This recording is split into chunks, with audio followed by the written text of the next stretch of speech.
Assalamualaikum warahmatullahi wabarakatuh.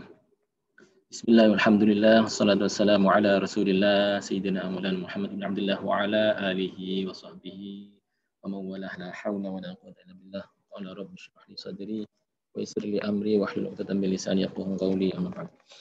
Hadirin yang saya hormati, kita ngaji kembali kitab Nashwaihud Diniyah, nasihat-nasihat keagamaan untuk recharge,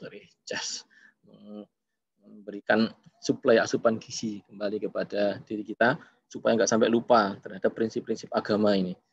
Alhamdulillah hari-hari kita selalu dibimbing oleh Allah Subhanahu wa taala, diberikan arahan oleh para ulama supaya tetap dalam kondisi konsisten dalam memegang teguh agama, prinsip-prinsip kehidupan yang praktis dalam kehidupan sehari-hari diajarkan oleh Syekh Abdullah Al-Haddad dan para ulama yang lain. Kita pegang kitab Nashwaihud Diniyah ini supaya kita belajarnya terstruktur, tidak lompat-lompat atau sampai kelupaan. Karena itu prinsip-prinsip yang diajarkan beliau ini satu persatu kita bahas. Itu tema tertentu. Jadi kita ambil setiap tema yang ada di dalam kitab Nashwaihud Diniyah ini. Demikian. Itu sebelum mulai kita baca Al-Fatihah dulu. Diniyati doa, semoga yang kita pelajari senantiasa diiringi hidayah oleh Allah Subhanahu wa taala, diridhoi Allah Subhanahu wa taala. Kita doakan juga saudara kita, sahabat-sahabat kita yang sedang sakit, khususnya sedang tertimpa wabah pandemi corona, mudah-mudahan segera diberikan kesembuhan oleh Allah Subhanahu wa taala dan kita semua dijaga oleh Allah taala supaya dalam keadaan sehat walafiat. Artinya wa ala kulli niyatin shalihah ila hadrat Nabi Sayyidina Muhammadin sallallahu alaihi wasallam, hadrat Nabi sallallahu alaihi wasallam. ثم إلى روحي شيخ عبد القادر الجيلاني ثم إلى روحي الحبيب عبد الله بن علوي الحداد الأولياء والشهداء والصالحين وحضر الحبيب زين العابدين العيد رسنا ثم إلى إبراهيم بن عبد الفتاح ثم إلى روحي يطلب أن الله يشام بالرحمة والمغفرة ويسكنهم في الجنة ويعيد علينا ببركاتهم وأنوارهم وعلومهم وأسرارهم ونفحاتهم وكرماتهم في الدين والدنيا والآخرة. الفاتحة. Bismillahirrahmanirrahim. Alhamdulillahirabbil alamin. Arrahmanirrahim. Iyyaka na'budu wa iyyaka nasta'in. Ihdinas siratal mustaqim. Siratal ladzina an'amta 'alaihim ghairil maghdubi 'alaihim waladdallin. Amin. Bismillahirrahmanirrahim. Pada kesempatan sebelumnya kita mempelajari tentang hati jangan sampai lalai. Di antara kelalaian itu lisannya baca Al-Qur'an tapi dia tidak berkenan untuk merenungi, apalagi memahami isinya. Asal ayatnya aja yang dibaca. Nah ini kok banyak ini ya, jangan-jangan kita sendiri termasuk ini. Karena itu kita harus hati-hati. Manakala membaca Al-Quran ini juga ada maknanya, juga ada maksudnya. Dan alhamdulillah kalau kita pelajari sejarah itu ternyata Rasulullah menyebarkan ajaran Islam ini, ajaran dari Tuhan ini tidak dengan kekerasan, tapi dengan pemahaman.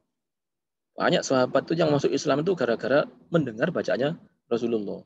Salah satu sahabat Sayyidina Umar malah waktu mendengar surat Toha dibacakan di rumah beliau ya. Ternyata ternyuh oleh bacaan itu. Ada juga orang kafir yang datang ke masjid Nabi menunggu Nabi lagi sholat. Selama Rasulullah sholat, mendengar bacaan Al-Quran itu ternyuh dia, langsung sadar. Nah, betapa bahwa yang disampaikan dalam Al-Quran ini logis semuanya. Hanya saja memang teksnya Arabik ya. Dan background-nya itu background orang-orang Arab sehingga mudah dipahami oleh orang yang ada di sana, yang hidup di sana dengan bahasa yang seperti itu. Adapun yang di luar itu, di luar Arab, kita mesti belajar nih. Apa sih isinya itu? Ya, terpaksa, bukan terpaksa. Kita harus dengan mencurahkan waktu yang lebih untuk bisa memahaminya. Alhamdulillah banyak translatornya di Indonesia ini, terutama para ulama yang telah bertahun-tahun mengkaji ilmu Al-Quran ini dan menerjemahkannya dalam kehidupan sehari-hari dengan konteks keindonesiaan. Kenapa kok harus konteksnya keindonesiaan? Sekali lagi karena berada di Arab ini konteks kearaban. Karena itu background budayanya pun berbeda dengan Eropa, dengan Indonesia, dengan Amerika, dengan perbedaan-perbedaan itu mengakibatkan cara pengambilan keputusan, petunjuk menuju ke arah kebaikan itu seringkali berbeda dalam hal bentuk. Namun prinsipnya tetap sama. Maka perenungan menuju ke arah sana menyebabkan kita jadi paham mana sih yang sesungguhnya hakikatnya itu perintah, mana yang sesungguhnya hakikatnya itu adalah larangan, nasihat maupun peringatan. Semua itu oleh Rasulullah diajarkan kepada murid-muridnya kepada murid-murid terus begitu. Dan alhamdulillah para ulama yang berada di Mekah itu waktu itu yang di Madinah itu menyebar ke seluruh dunia. Alhamdulillah, seandainya mereka beliau semua ada di dalam Mekah Madinah terus, karena tanah yang terbaik adalah Mekah Madinah, misalnya kita nggak dapat ilmu. Tapi ternyata banyak para sahabat, tabiin, tabiin juga punya pendapat bahwa apa yang disampaikan oleh Rasulullah itu harus sampai kepada seluruh umat manusia, sedunia. Wah, akhirnya pada berkembang. Ada yang ke Eropa, ada yang ke Azerbaijan ya. Sehingga jadinya Imam Bukhari, Imam Muslim, ada yang ke Syria, sehingga jadinya ada Imam Nawawi, sampai yang ke Indonesia, nah jadinya ada Syekh Nawawi Banten, dahului para wali songo, Sunan Ampel. Itu semua itu adalah ajaran-ajaran dari Rasulullah yang sampaikan bagi kita. Alhamdulillah ada beliau-beliau itu, kita berutang budi kepada beliau. Karena itu di antara orang yang disebut lalai itu adalah dia tidak mau majalisatul ulama billah, definisi. Tidak mau komunikasi bermajelis dengan para ulama. Maksudnya bermajelis itu ya ikut pengajiannya beliau, berkomunikasi itu ya konsultasi kepada beliau. Sekarang alhamdulillah meskipun dalam kondisi pandemi disediakan fasilitas oleh Allah Ta'ala secara jaringan, luring luar jaringan. Jadi daring maupun luring tersedia saat ini. Ini subhanallah, kita diberikan fasilitas yang luar biasa ini kok dilalah pas waktunya pandemi. Jadi kemarin agak sulit nih. Sekarang fasilitasnya ternyata dengan mudah kita dapatkan. Majelis tempat duduk ya, maksudnya berteman. Dengan para ulama ini menjadi karakter orang-orang yang mukmin. Untuk selalu ingat kepada Allah. Kalau lupa, kuflah, status lupa itu dibangsakan salah satunya kepada orang yang tidak mau bergaul dengan para ulama. Hadirin, berarti kita nggak usah minder, nggak usah sungkan kalau kepada para ulama, karena beliau-beliau itu diutus oleh Rasulullah sendiri sebagai penyambung apa yang disampaikan oleh Rasulullah kepada umat manusia. Nggak usah sungkan, nggak apa-apa. Tapi jangan sampai ganggu ya. Maksudnya kalau beliau sudah ada jadwal majelisnya, monggo kita hadiri. Kalau yang lebih khusus lagi, mungkin anak-anak yang bisa sudah punya waktu untuk ngaji ke madrasah beliau, pesantren beliau, monggo diikuti. Alhamdulillah, dan sekarang lagi ada video-video kajian beliau. Sekarang sudah banyak sekali videonya Gusmus, Kiai Mustafa Bisri, sudah banyak lagi videonya Gus Dur pada zaman dahulu, beliau masih hidup itu banyak sekali divideokan. Ada para kiai yang lain sudah di sana, ada Gus Bah, ada sekarang itu beliau-beliau menyampaikan. Termasuk majelis ulama, yaitu menghadiri majelis-majelis para ulama yang isinya adalah billahi widinihi, mengenalkan kita kepada Allah. Kalau nggak dikenalkan itu seringkali kita itu salah paham pada Allah. Apa yang dianggap keliru, sehingga kita sulit untuk setuju. Isu mana? Duh sawan. Kok sore aku durung apa? Bengi rek ngantuk. Jadi rupanya waktu demi waktu itu juga kita seringkali nggak setuju dengan Allah Ta'ala itu.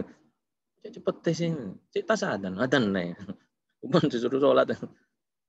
Ini namanya kurang kenal dengan Allah Ta'ala. Kalau sudah dikenalkan para ulama kepada Allah, kepada agamanya, sehingga agamanya jadi dicintai. Masuk ini nggak boleh, masuk gini nggak boleh, gitu lagi nggak boleh. Banyak sekali aturan agamanya. Nah, karena belum kenal. Kalau kenal kan jadinya justru, nah ini yang benar. Ini namanya orang yang damai dengan Allah, dengan agamanya, dengan Rasulullah. Itu disebut ridho pada Allah, ridho kepada agama Allah, ridho kepada Rasulullah. Yang demikian ini kalau nggak dikenalkan juga nggak kenal. Ya itu dia akibatnya. Sehingga merasa terpaksa dalam menjalankan agama Allah. Padahal itu yang benar. Ya saya ambil contoh paling gampang. Ya dalam hal bertransaksi atau muamalah. Apa tuh? Di antara contohnya yang paling banyak kemarin terjadi. Metode Ponzi yang dilaksanakan atau dijalankan oleh beberapa orang. Bahkan dengan embel-embel syariah ya. Masih ingat kan itu? Kemarin ada yang punya biro perjalanan haji dan umroh yang harganya sangat murah. Yang sama sekali tidak masuk akal harganya itu. Ternyata apa yang terjadi? Itu ternyata penipuan. Dari mana tahunya penipuan? Setelah dilihat proses bisnisnya, ternyata nggak jauh-jauh dari metode Ponzi yang di Amerika pun dilarang. Oh berarti orang Muslim maupun tidak Muslim, kalau sampai ada transaksi yang fasidah, ilegal ya, bahasa fikihnya itu transaksi muamalah yang fasidah, berarti itu pasti dilarang oleh agama. Dan ternyata betul. Kalau kita belajar fikih itu transaksi-transaksi telah diatur detail. Maka kalau dilarang oleh fikih, hakikatnya pasti akan merugikan manusia. Itu baru tahu kalau sudah kita renungkan, ternyata betul. Itu diajarkan oleh Allah. Kenapa saya kok menyampaikan begitu? Karena pada saat metode ponzi tadi dinikmati banyak orang, ternyata banyak sekali yang menikmati. Bahkan mempromosikan, mengendorse. Bahkan kadang-kadang saya heran, ya Allah, ini kan jelas-jelas haram ini. Transaksinya fasidah. Kenapa banyak yang mengendorse ya? Ya. Juga lagi, kadang-kadang agama sebagai jargon-jargon politik digunakan dengan tidak sesuai maknanya. Begitu ya orang-orang punya ilmu kadang-kadang ikut mengendorse. Ya tentu saja kalau beliau dekat sekali ya, dengan Allah Ta'ala punya kedamaian, tidak akan sampai menyalahgunakan ayat Allah, apalagi hadis Rasulullah, mengatasnamakan Rasulullah, padahal Rasulullah tidak pernah bilang begitu, untuk kepentingan pribadinya. Pribadi itu ya duit, ya kekuasaan, ya jaringan politik, dan sebagainya. Kok mentolo.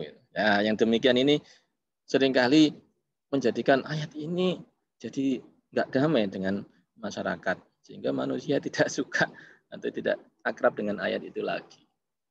Yang bisa mengenalkan itu, mari para ulama ini kita dekati beliau-beliau yang mukhlis, yang alim, agar supaya kita jadi tercerahkan dengan ayat-ayat Allah Subhanahu wa taala.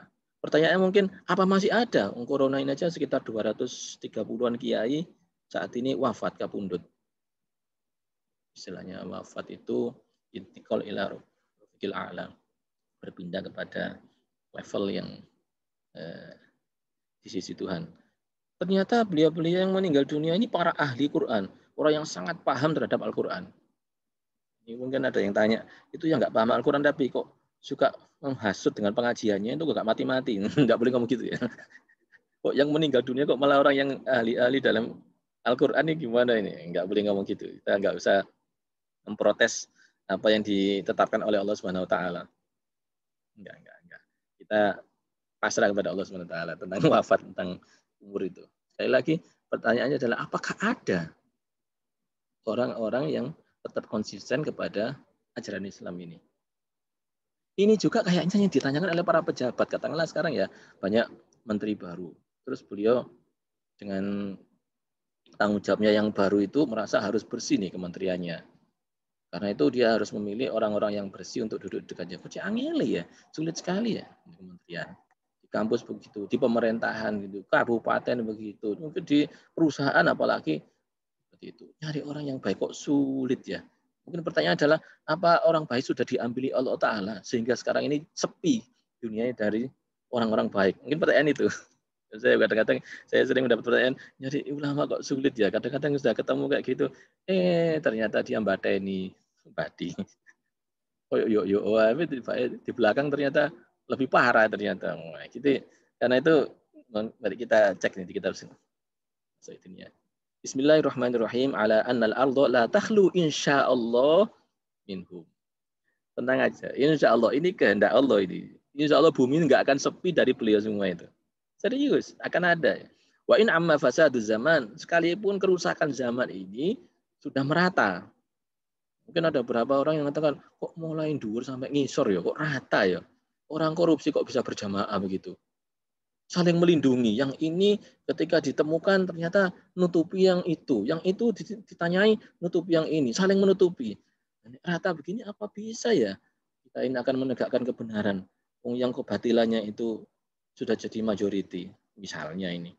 Tenang aja. Wa'in amma fasadu zamani, meskipun kerusakan zaman ini sudah merata di segala lini, umpamanya ini, tetap akan ada orang yang menegakkan kebenaran. Tenang aja. Ini namanya optimisme. Saya senang kalau membaca ayat Al-Quran maupun hadis yang isinya itu langsung menembak optimisme ini. Ya semua ayat hadis begitu ya. Tapi yang langsung eksplisit seperti ini, itu menandakan bahwa kita semua kadang ada keraguan. Opo iso? Apakah mungkin? Mungkin. Bisa itu, tenang aja. Wa tafakhushu dzuhuril batil wa ahlihi. Meskipun orang-orang batil yang anti kebenaran, yang nggak suka kejujuran itu sudah makin berkuasa, makin ramai banyak, tetap aja akan ada. Tenang aja. Kitanya sendiri yang harus dalam golongan yang benar dan baik tadi. Jangan sampai jadi orang yang berlawanan, apalagi berhadapan-hadapan dengan yang baik, yang kebenaran tadi. Meskipun dibungkus oleh agama. Kadang-kadang dibungkus fashion. Apa itu agama itu? Fashion yang religius. Padahal itu justru markasnya kebatilan. Markasnya tidak jujuran. Hati-hati, hati-hati. Tidak boleh tertipu. Wa dabrul khos wal 'am wa aradu 'anillah wa 'an iqamatil haqqi illa man sya'allah. Tenang saja. Khos maupun 'am ini meskipun semua orang kayaknya meninggalkan akhlakul karimah yang diajarkan Rasulullah, pakaiannya fashionnya religius, omongannya kotor dan menyakiti banyak orang, umpamanya begitu ya, banyak yang gitu umpamanya ini ya, nggak mesti benar ini, umpamanya ada yang seperti itu, tetap akan ada ulama-ulama yang mukhlis, alim, yang akhlakul karimahnya dijaga betul, yang punya rasa kasih sayang kepada umat, pemimpin yang kasih sayang kepada umat akan ada terus, jangan khawatir. Illa man sya'allah wa qalilum mahum, cuma jumlahnya memang nggak banyak. Ya, yang seperti itu emang pilih tanding ya, sewu siji. Nggak banyak, tapi tetap ada. Wadhali kalin qaulin Nabi alaihi salatu wasalam, ini juga sempat disinggung oleh Rasulullah SAW. La tazalu ta'ifatun min ummati zahirina 'alal haqqi la yadurruhum man nawa'ahum hatta ya'ti amrullah. Akan ada aja orang yang sekelompok ya, ta'ifatun ya berarti nggak satu. Tanya, tenang aja ini. Ini saya berkali-kali ngomong tenang aja itu apa? Sebanyak saya sering ketemu dengan orang-orang baik yang tidak optimis karena merasa sekitarnya sudah habis sepertinya orang yang jujur itu. Kok wis gak ono ya wong sing jujur ya. Atau orang yang baik itu kok gak ada lagi ya. Ini kok gak logis ini. Jak ngomong kok maunya keuntungan dirinya sendiri, dikorupsi. Duit saya ngono dikorupsi itu opo ya? Bukan duitnya sendiri, bukan duitnya mbahnya. Kok dikorupsi? Orang lain misalnya begitu. Ciri optimis. Ini kalau Rasulullah sudah nyampaikan begini kan benar ini kan. La tazalu ta'ifatun, akan ada terus. Sampai kiamat kurang pitung dina iku tetap ono sing belo, tenang aja. Ya, walaupun kiamat dekat itu, apalagi sekarang insya Allah masih jauh kok kiamat, tenang aja. Kalau ada orang bilang wah 2012 kiamat ya kemarin tuh, sampai kayak no videonya TV-nya apa itu film ya, film. Ternyata nggak situ kiamat urung ya. Jadi kalau tanya kiamat apa kapan, sudah lewat kiamat itu. Soalnya semua sudah yakin 2012 itu kiamat. Saya ini 2021 ini sudah lewat. Kiamatnya sudah lewat. Enggak lah, yaumul kiamat itu entah sampai kapan, dan kita insya Allah masih jauh dari kiamat. Masih banyak loh orang zikir. Walaupun pandemi gini adzan aja masih berlangsung kok di mana-mana, tetap ada adzan. Di rumah masing-masing juga masih la ilaha illallah, masih wiridan, masih tahlilan. Insya Allah ya. Selawatan ya masih ada, walaupun kadang secara online ada yang juga teman keluarga sendiri masih ada. Tenang, insya Allah kiamat masih jauh. Dan akan ada terus orang-orang yang membela kebenaran. Alal haqqi la yadurruhum manawa'um hatta ya'ti amrullah. Sudah tidak takut dia dipaidu wong, diancam wong. Jangan bisa merasakan ya, ada orang kok menyuarakan kebenaran, akhlaknya sebaik itu, sampai diancam-ancam dia tetap dia konsisten. Diancam ininya, diancam itunya, dipaidu tiap hari, dibikinkan hoax, dibikinkan ujaran kebencian melalui YouTube, dibikinkan ujaran kebencian melalui sosial media, Twitter, Facebook, fitnah. Kok tetap tenang, sembuh karepmu. Yang penting saya dalam keadaan baik. Soalnya gini, dengan semua, kalau misalnya dalam kondisi konsisten terhadap kebenaran dan kebaikan, ono sing maido.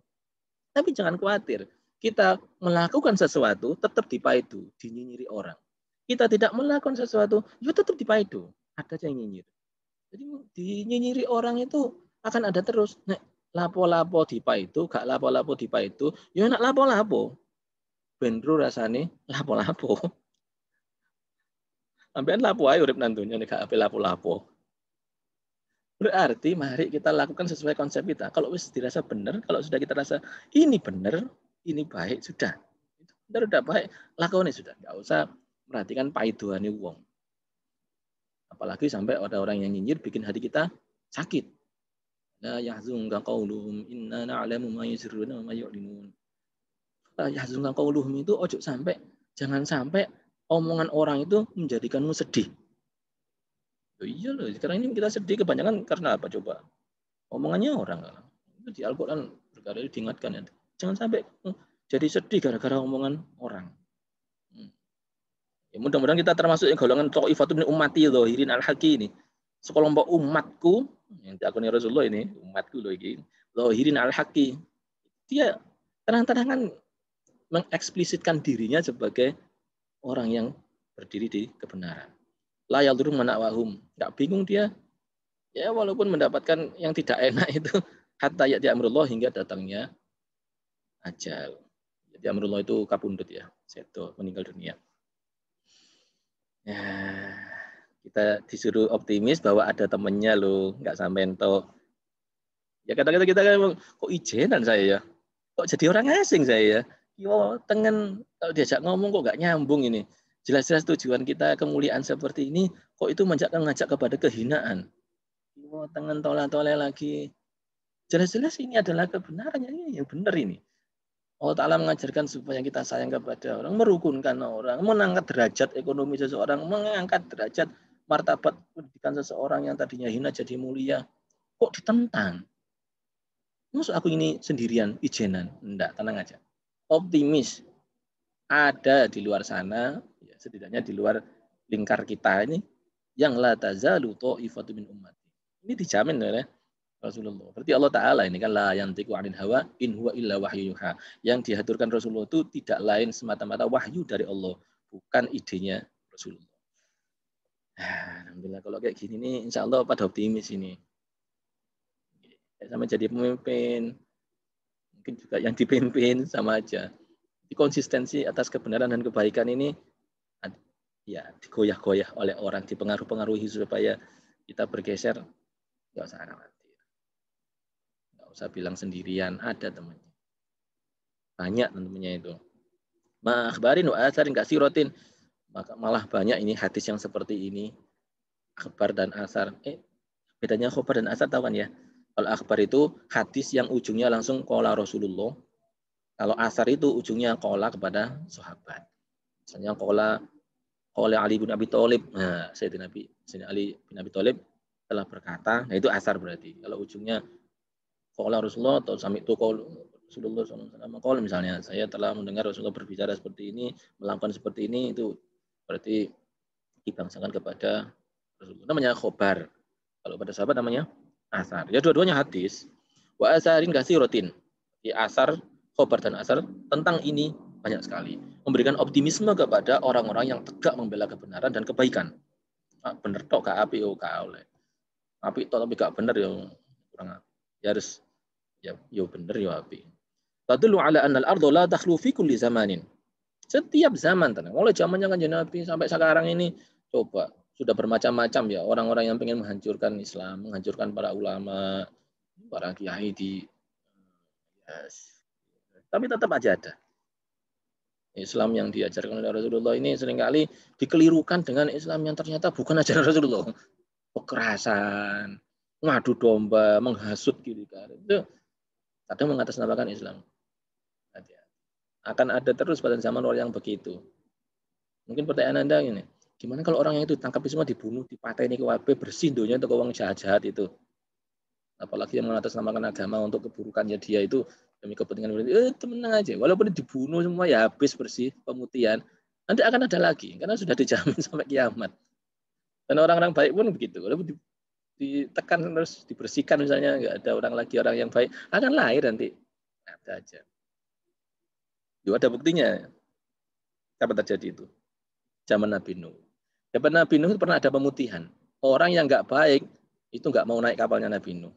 Orang yang nggak iman nggak mau bergabung dengan Nabi Nuh. Semuanya di luar kapal. Berarti yang naik di kapal itu adalah orang yang beriman, orang yang baik, orang yang memang betul-betul jadi bolonya Nabi Nuh. Nggak jadi bolo gimana? Wong itu nggak ada hujan, nggak ada angin, nggak ada banjir, nggak ada apapun di atas gunung lagi. Suruh naik kapal kok mau? Itu kalau nggak orang betul-betul iman kepada Nabi Nuh mana mau? Orang sekarang dia masa ada orang kapal tapi kok di gunung, kok nggak ada apa-apa suruh naik kok mau naik. Ternyata mau naik kan kalau nggak iman betul kan nggak. Nah yang di luar itu memang nggak iman kepada Nabi Nuh, digulung habis, anak turunnya habis, bahkan termasuk ya hewan-hewan juga tumbuhan habis juga waktu itu ya. Berarti di dunia ini pernah terjadi pemutihan. Wong sing elek dipateni kabeh, sing apik tetap urip. Ternyata apa yang kita sekarang ini? Ya kok anak turun dia ada yang jahat lagi, ada yang anak turun yang baik lagi. Itu namanya emang sunnatullah sampai kayak kiamat nanti ya seperti itu. Jadi nggak usah berangan-angan itu ya Allah bersihkanlah dunia ini dari orang-orang jahat, nggak bisa. Yang boleh aja orang berdoa seperti itu ya boleh, terserah, tapi nggak akan bisa. Dan yang seperti itu nggak usah kita usahakan untuk didoakan, karena akan ada aja. Kalau kita mendoakan orang supaya dapat hidayah, oke. Tapi kalau kepingin dunia bersih, apalagi sampai murung kita sumpah gara-gara dunia ini nggak ada orang jahat lagi, supaya dunia nggak ada orang jahat lagi, nggak usah sampai mengurungi itu. Termasuk di kiri kanan kita, kok banyak orang jahat ya Allah, sumpah saya ini. Nggak usah sampai sumpah. Adanya mereka itu justru untuk membaikkan kita. Ya apa orang baik itu adalah man ahsana man asa'ahu sing ngapi wong elek. Jadi orang baik itu wong sing iso ngapi wong kaapi. Nah, justru berarti orang baik itu butuh orang tidak baik untuk bisa mendapatkan label jadi orang baik. Ya ada kan hadis yang pernah kita bahas juga diceritakan di berbagai kesempatan bahwa ada 3 kelompok yang akan fahasa bisa ya siro wa dakhalul jannah akan diberikan Allah Ta'ala keistimewaan masuk surga dan diringankan hisapnya oleh Allah, diampuni maksudnya ya. Itu orang-orang yang mau memberi meskipun dipeliti oleh orang lain. Apa itu artinya? Orang baik itu butuh orang pelit supaya dia tetap bisa berkarakter sebagai orang yang pemurah meskipun pada orang yang pelit. Ya. Memaafkan orang yang mendolimimu. Berarti orang-orang baik itu perlu orang yang dolim, yang menyakiti dirinya, supaya dia bisa memberikan maaf. Dengan memberikan maaf itu, dia dilabeli sebagai orang baik. Dan akhirnya dimasukkan surga. Terus akhirnya diampuni segala dosanya. Yang putus itu. Watafu aman dolamaka. Ya. Juga dia butuh orang yang tasfilu man koto'aka. Menyambung kepada orang yang memusuhinya. Siwa. Berarti orang-orang baik itu butuh orang yang memusuhi dia. Supaya apa? Supaya dia bisa mengekspresikan kebaikannya, menyambung kepada orang yang memusuhinya. Itu settingnya lo kayak gitu itu. Jadi kalau sampai ternyata kepada dulur baik, loh, saya kok dimusuhi ya? Nah, itu berarti setting dari Allah untuk menjadikan kita menjadi orang baik. Karena kita harus mengikuti instruksi Allah agar menyambung kepada orang yang memusuhi. Kalau sudah berani menyambung itu, berarti kita jadi orang yang atasiluman koto'aka. Waktu di mana haromaka. Waktu di mana haromaka itu orang yang pelit kepada kita, justru kita beri. Namun kalau sodako kepada orang yang baik apa enggak baik, yang pelit apa orang yang loman, yang kita sodakoin. Misalnya ada selamatan ya, kita mau ngirim berkatan. Yang sama kirim itu tetangga yang baik atau tetangga yang pelit. Ya, kita kapan hari kan dikirimi toh berkat sama dia. Kirimi. Soalnya kita kapan hari. Kalau itu nggak usah, ya kalau ada hajat-hajat kita nggak pernah dikasih. Itu kan berarti kita punya pendapat bahwa timan haromakanya itu sulit. Nah, kalau untuk timan haromaka, orang yang pelit seperti itu justru kita kirimi. Itu kirimi duluan itu nggak pernah ngasih kita itu justru adalah kirimi duluan. Nah, dia juga begitu. Nah, yang seperti ini orang-orang jelek ini memang disetting Tuhan untuk memuliakan kita. Tanpa mereka sulit. Suatu hari Rasulullah pernah tersenyum. Tiba-tiba tersenyumnya itu. Sahabat kan kaget. Rasulullah kenapa kok tersenyum? Ini barusan loh malaikat Jibril datang. Dia cerita. Cerita itu lucu sekali. Lucu bagaimana Rasulullah? Ini ada orang 2 berantem. Satunya yang muslim, satunya yang kafir. Ya perang gitulah ya. Yang muslim ternyata kalah, dibunuh oleh orang kafir. Nah, karena matinya mati syahid, begitu masuk alam barzah, ternyata disambut oleh para nabi, oleh para malaikat, para wali, pada hadir menyambut dia. Nah, dia sendiri merasa minder. Aku ki sopo kok disambut oleh para wali kayak gini, para nabi pada hadir, para malaikat menyambut saya ini. Saya ini siapa? Saya ini orang biasa, santri biasa. Mengatasi saya ini ini kayak gini kok bisa disambut seperti ini. Ya Allah, luar biasa. Matur nuwun ya Allah. Tapi saya ada permintaan ya Allah. Matur nuwun kepada Allah tapi ada permintaan. Mintanya apa? Izinkan saya berterima kasih kepada orang yang membunuh saya. Kok bisa? Karena saya dihormati seperti ini kan karena status mati syahid. Dan mati syahid itu akibat dibunuh oleh seseorang. Nah, tidak layakkah kita minta kepada Allah untuk matur nuwun kepada orang tersebut? Ya layak, malah disuruh itu. Apa yang terjadi? Yang membunuh tadi itu diberi hidayah oleh Allah Ta'ala. Jadi wong Islam tadi wong apik, meninggalnya husnul khotimah, masuk alam barzah juga disambut menjadi orang baik, kenikmatan kubur.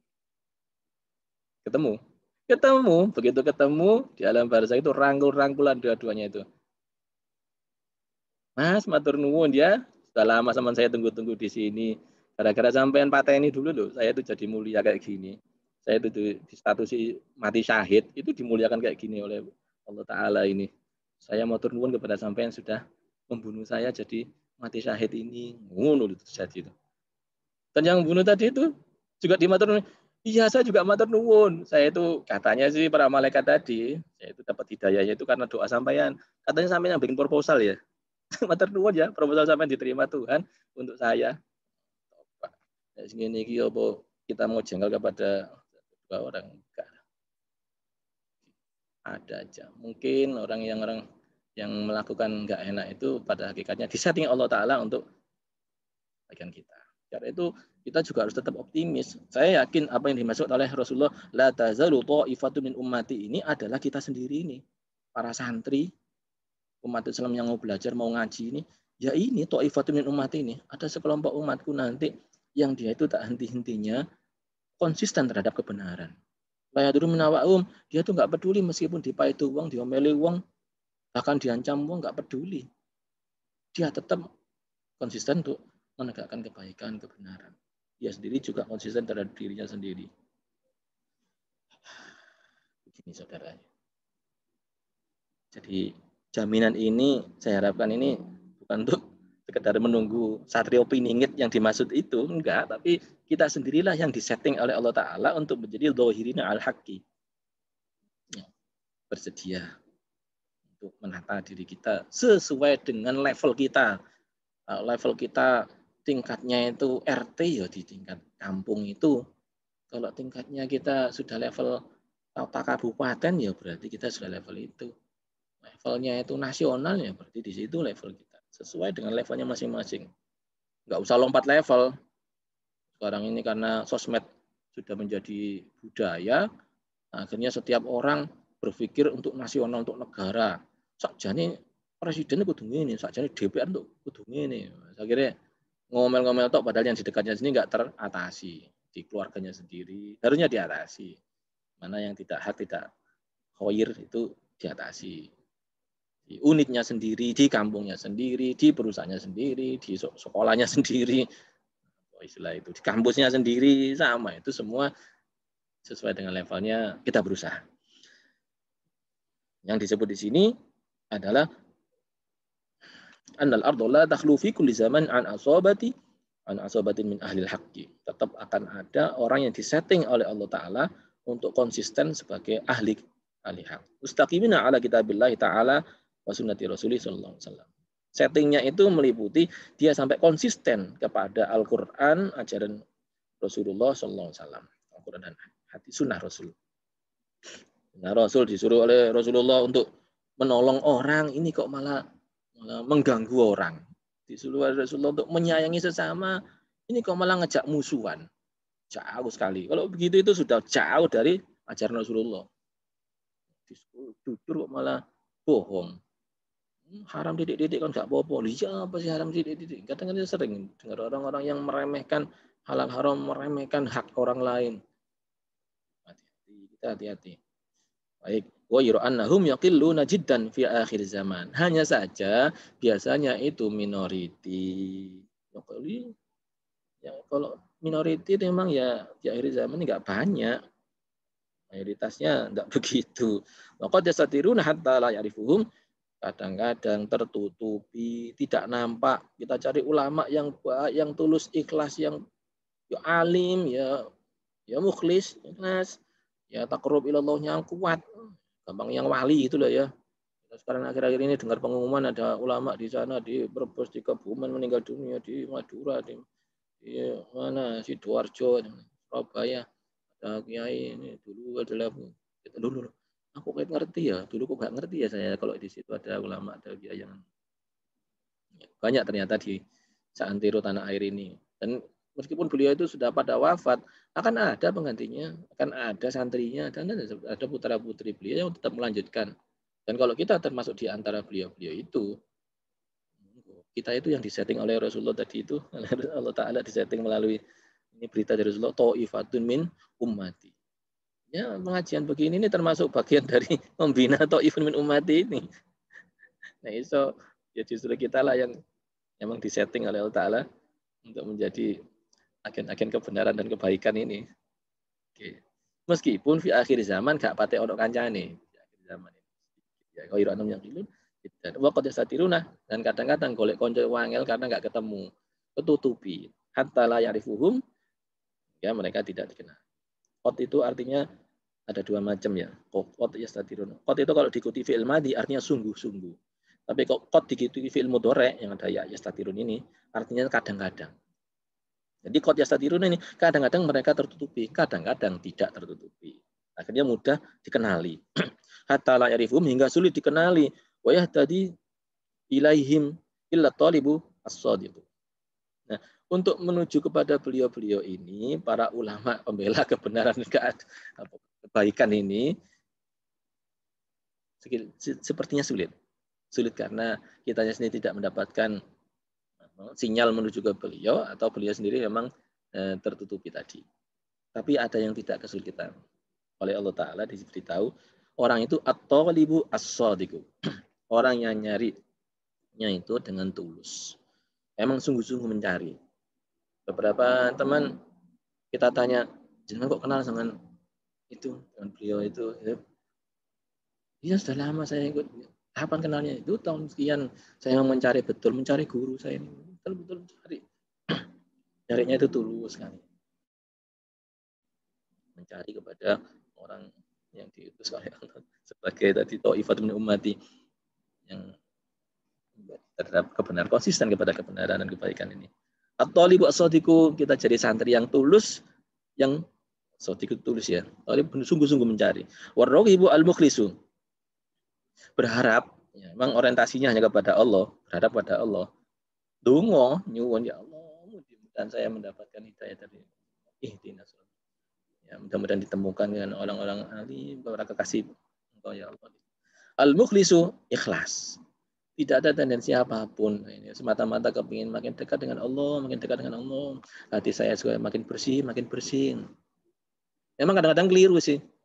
Loh, saya ikut ngaji orang ini kok hati saya nggak makin bersih, makin kotor. Nggak makin sayang kepada orang lain, kok malah makin banyak kebencian dalam diri saya. Keliru dalan ini. Balik kanan, gerak. Cepat balik kanan. Kadang-kadang ada keliru ya begitu. Ya kita setting lagi. Bukan. Talibus shadiqu warraqibu al-mukhlisu. Tidak ada tendensi untuk kebutuhan duniawi. Hanya ukhrawi. Kebutuhan hanya dekat dengan Allah. Mukhlis, ikhlas itu bersih, tidak ada aturan. Wallahu taala a'lam. Ya Allah taala yang Maha mengetahui ini semua. Kita matur pada Allah taala. Insya Allah dikasih tahu Tuhan baikan kok kepada kita itu. Jadi enggak akan sampai sungguh-sungguh tapi ya disuruh sungguh-sungguh ambil berdoa kepada Allah.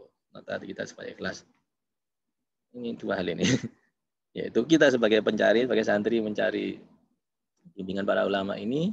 Dan ya satunya lagi, kita sebagai orang yang disebut ta'ifatun min ummati tadi, yang dohirin al-haqi itu, konsisten kepada kebenaran, kebaikan itu. Juga bersedia menunjukkan diri membimbing umat. Sakno. Jadi kalau sebagai orang yang memang ditunjuk Allah Ta'ala, ya alim, ya ojo ndelik, mohon tidak sembunyi. Ini santri-santri itu kasihan mencari, nggak dapat-dapat.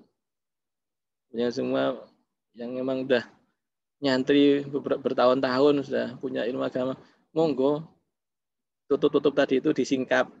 Pokoknya satiruna tadi itu kan tertutup ya. Monggo nggak tahu saya tutupnya itu apa. Ada yang tutupnya status sosial, ada yang tutupnya itu ya mungkin sungkan-sungkanan, itu monggo dibuka. Kasihan santri-santri itu. Maksud saya orang-orang yang mencari itu saat ini banyak tersesat. Karena dalam pencarian itu dimanfaatkan oleh orang lain. Sama aja kalau ke terminal misalnya Mau kemana? Mau kemana? Sini, banyak maklar-maklar itu. Dia tuh nggak ikut naik, dia cuma nyuruh-nyuruh orang untuk naik. Sana loh itu. Hati-hati. Monggo kita tunjukkan kita sendiri bisa. Loh, apa boleh kita mengaku sebagai orang pintar? Boleh, para nabi juga begitu kok. Nabi Yusuf itu ij'alni ala khazainil ardh inni hafizun alim. Nabi Yusuf begitu. Proposal Nabi Yusuf itu. Saya raja ya. Kalau bisa saya jadi ya Menko Ekoin lah. Menteri yang ngurusi ekonomi ini. Soalnya saya ini hafizun ya alimun. Saya ini kompeten, punya ilmu, dan saya ini sebagai orang yang sangat ya bisa menjaga negara ini, bisa menjaga ekonomi negara ini. Saya pintar, tenang aja karakter saya. Itu berarti Nabi Yusuf mempromosikan diri. Ini ada Nabi yang lain. Nabi Sulaiman juga. Saya diberi Allah Ta'ala.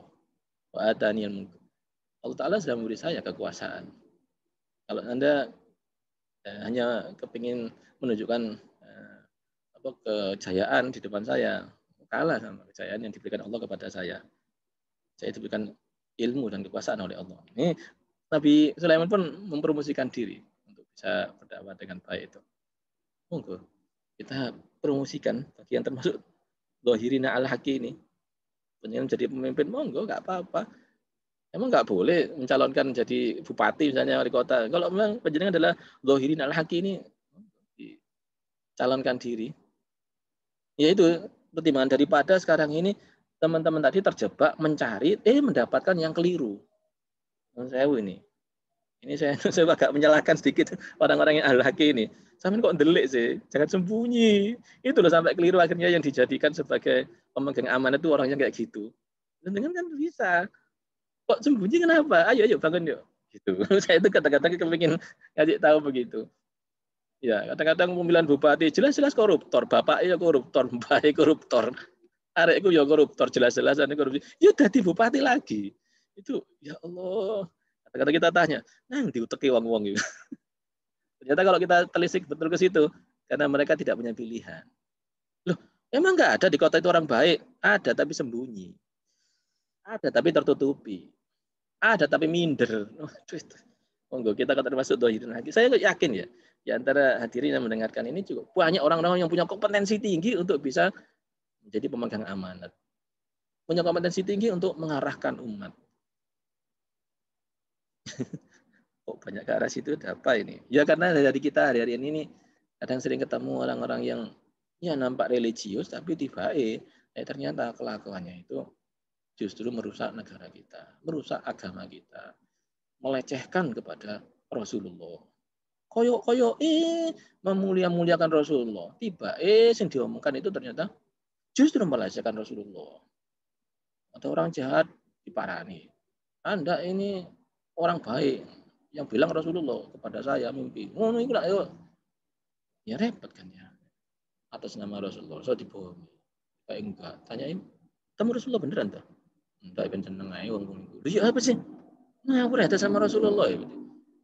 Kayaknya sih memuliakan Rasulullah. Tapi ujungnya justru memfitnah Rasulullah. Nah, kayak gini nih, saking sulitnya mencari orang alim. Orang alimnya tertutup. Ya, ada sih beberapa ya tanah air kita. Tapi yang sebetulnya ada itu sangat banyak. Hanya saja silent majority. Tertutup oleh spoken minority. Akhirnya spoken minority itu menjadi majority.